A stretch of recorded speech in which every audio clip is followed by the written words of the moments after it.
السلام علیکم ورحمۃ اللہ وبرکاتہ۔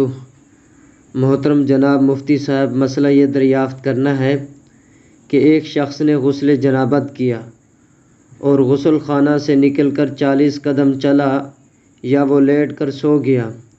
سونے کے بعد پیشاب کرتے ہوئے اس کو منی کے قطرے آئے تو اس صورت میں اس پر دوبارہ غسل واجب ہوگا یا نہیں؟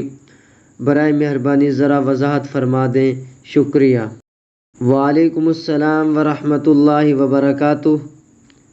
دیکھیں جناب محترم، اگر غسل کرنے سے پہلے سو جائے یا پیشاب کر لے یا پھر غسل کیا اور منی کا قطرہ نکل آیا تو ایسی صورت میں دوبارہ غسل کرنا لازم نہ ہوگا۔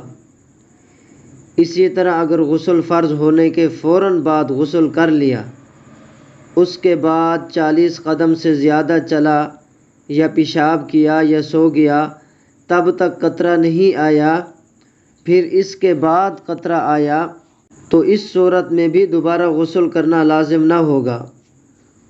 اور اگر صحبت سے فارغ ہو کر فوراً غسل کر لیا، نہ سویا نہ پیشاب کیا نہ 40 قدم چلا یا اس سے زیادہ چلت پھرت کی، تو اب منی کا قطرہ نکلنے کی صورت میں دوبارہ غسل کرنا لازم ہوگا۔